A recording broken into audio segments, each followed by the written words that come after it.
बहुत समय पहले की बात है। एक बूंद जादू से भरी धूप की रोशनी धरती पर गिरी और वहीं उग आया एक जादुई फूल। यह फूल छोटा था, लेकिन उसमें था जख्म भरने और उम्र को थाम लेने की शक्ति। लोगों ने उसे ढूंढा, लेकिन एक बूढ़ी औरत गोटल ने उसे छुपा लिया। हर दिन वो उस फूल के जादू से खुद को फिर से जवान बना लेती, लेकिन फिर एक दिन नजदीक के राज्य में रानी बीमार पड़ गई। राजा ने अपने सिपाहियों को भेजा और उन्होंने वो फूल खोज निकाला। उन्होंने उस फूल से दवा बनाई और रानी ठीक हो गई। और फिर एक चमत्कार हुआ। एक बच्ची का जन्म हुआ जिसके सुनहरे बालों में वही जादू था। लेकिन वो बूढ़ी औरत हार मानने वालों में से नहीं थी।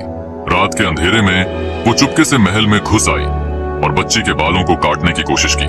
लेकिन जैसे ही उसने बाल काटे, वो जादू गायब हो गया। अब उसे पता चला कि जादू तो बालों को काटने पर खो जाता है, इसलिए वो बच्ची को चुरा ले गई और एक बहुत ऊंचे टॉवर में छुपा दिया। साल बीतते गए। बच्ची अब बड़ी हो रही थी, एक लंबी सुनहरी चोटी के साथ।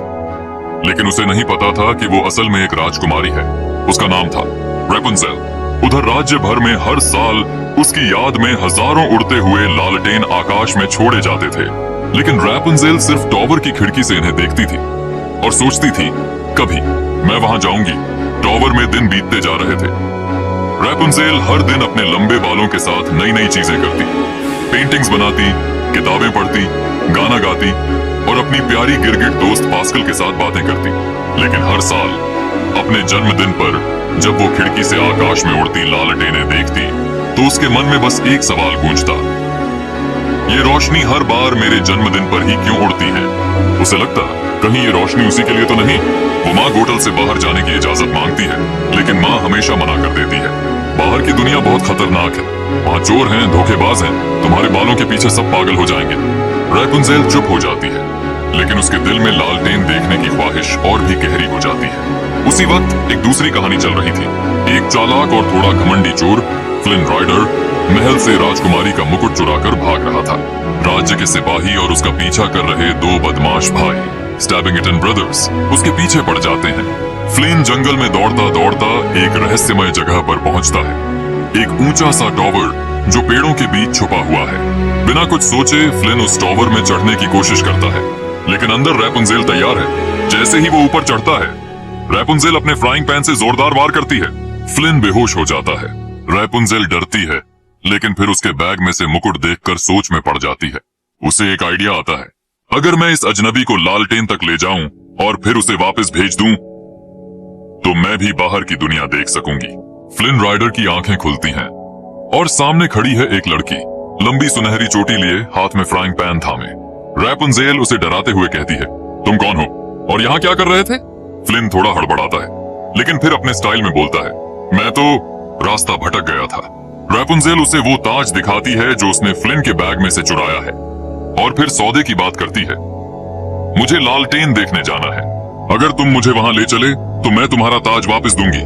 फ्लिन पहले तो मना करता है, लेकिन फिर सोचता है, ये लड़की जंगल में फंसी है, मैं इसे वहां ले जाऊंगा, ताज वापस लूंगा और फिर चलता बनूंगा। वो झूठ मूठ हामी भर देता है। रैपुंज़ेल पहली बार टॉवर से बाहर कदम रखती है, घास को छूती है, हवा को महसूस करती है, सूरज को अपनी आंखों में भरती है। वो खुशी से झूमने लगती है, कभी गाना गाती है, कभी जमीन पर लौट जाती है, फिर अचानक पछताती है, मैंने माँ गोटल की बात नहीं मानी, मैं बहुत बुरी बेटी हूँ। फ्लिन उसकी इस मूड स्विंग से परेशान हो जाता है, लेकिन उसे समझ आ जाता है कि ये लड़की पहली बार दुनिया देख रही है। उधर माँ गोटल टॉवर में लौटती है और जब रैपुंज़ेल को वहां नहीं पाती तो उसे गुस्सा आता है और डर भी। अब वो अपनी पुरानी चालों पर उतर आती है।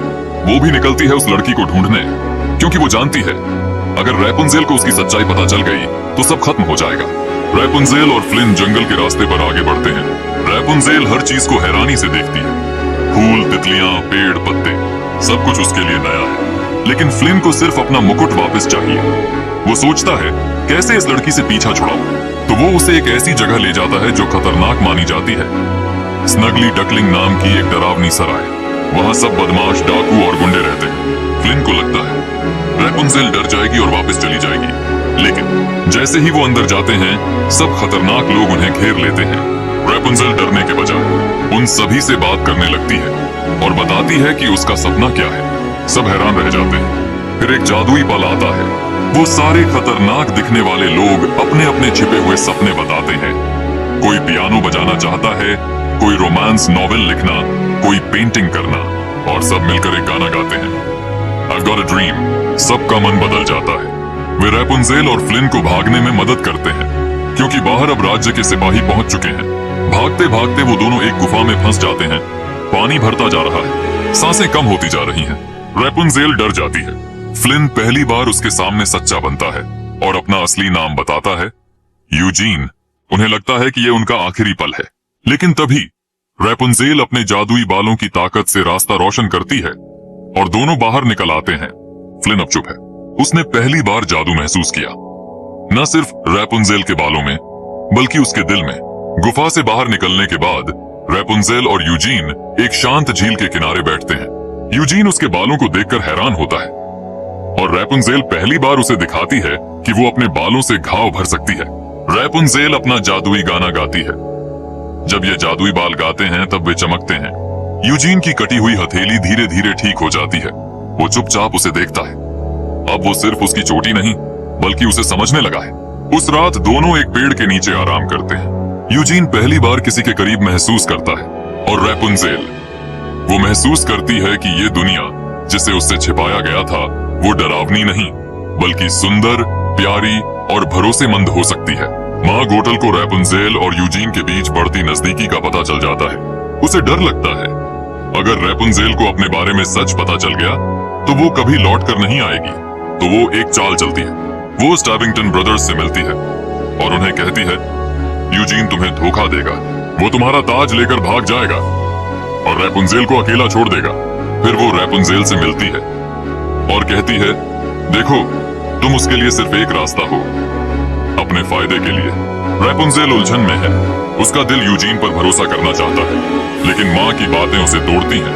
अगले दिन यूजीन रैपुंजेल को शहर ले जाता है। राजा रानी के शहर में हर कोई खुशी से नाच रहा होता है, क्योंकि आज ही के दिन वो हर साल आसमान में लालटेन छोड़ते हैं।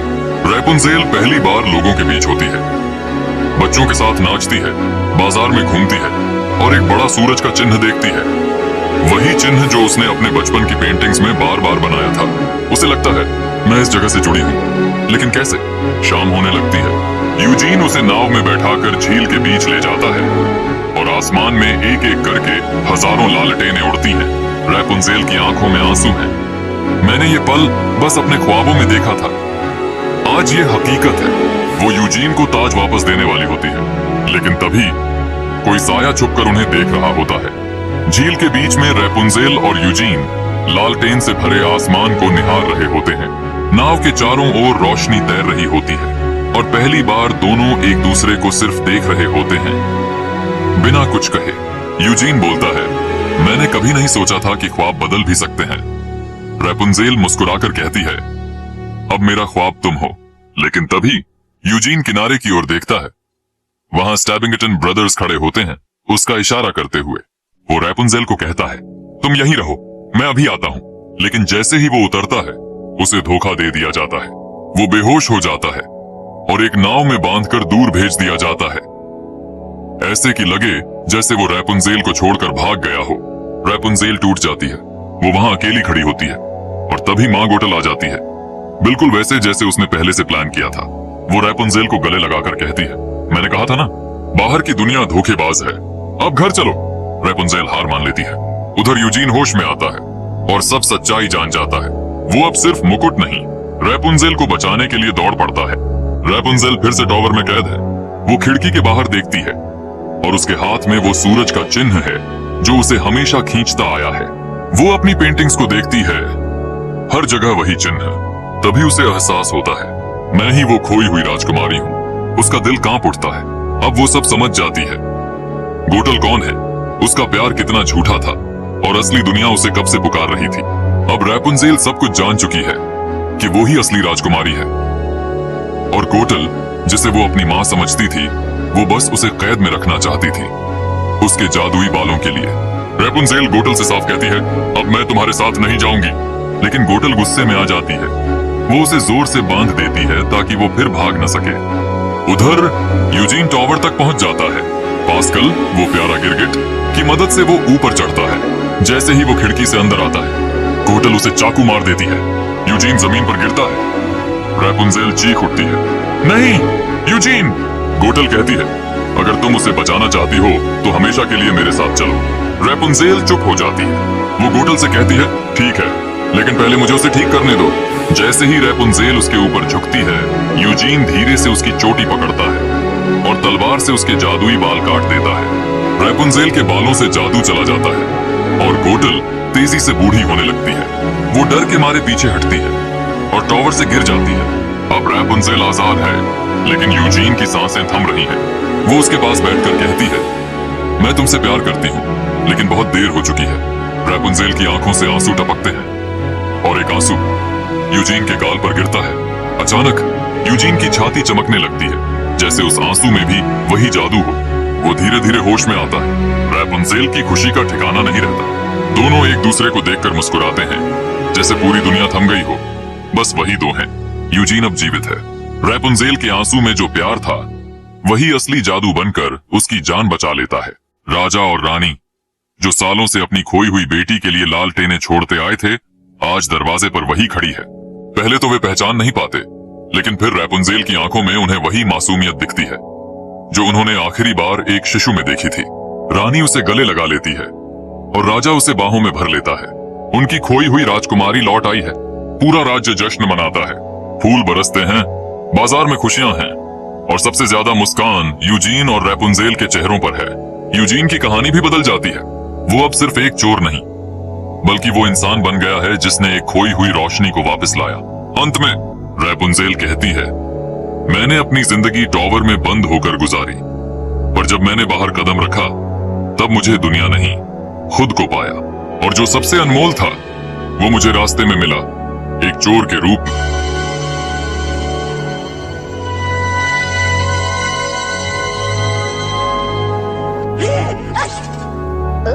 जुकाम? हाँ।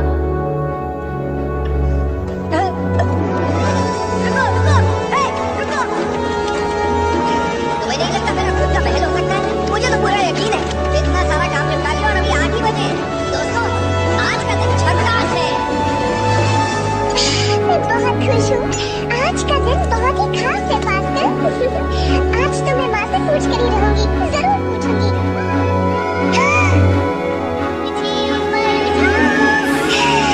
अभी पूछूंगी। हाँ हाँ जानती हूँ। चलो अब जल्दी से छुप जाओ। यहाँ खड़े खड़े मेरी जवानी बीत जाएगी। बस 1 मिनट माँ।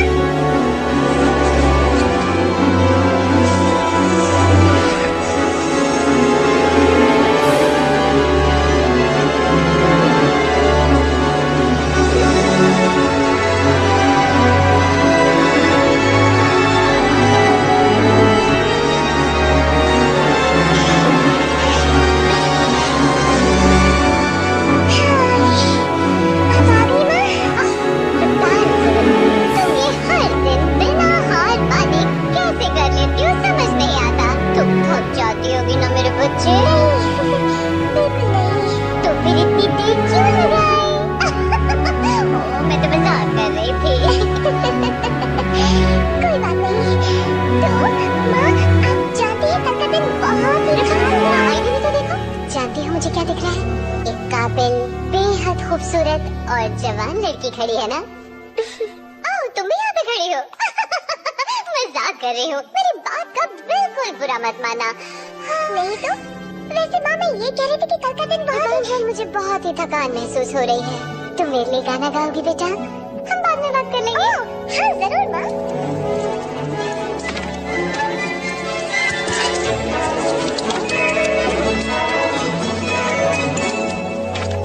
जाओ, अपनी जादुई शक्ति दिखाओ, पीते हैं चप्पल वापस ले आओ। बदल सकते के साथ हम बदल दो खेल बस का जब हो गया ना सब तो जगह मेरा बंदर। तो माँ, मैं ये कह रही थी कि कल बहुत ही खास दिन है, लेकिन आपने उसके बारे में कुछ कहा ही नहीं, तो मैं आपको याद दिला देती कि कल मेरा जन्मदिन है। नहीं, हो ही नहीं सकता। मुझे अच्छी तरह याद है कि तुम्हारा जन्मदिन पिछले साल था। हाँ, यही तो खासियत है जन्मदिन की कि वो हर साल आते हैं। माँ, मैं 18 साल की होने वाली हूँ और मुझे ये पूछना था, इस साल मुझे मेरे जन्मदिन के लिए वैसे सुनो सुनो, रैपुंजल बुदबुदाना बंद करो।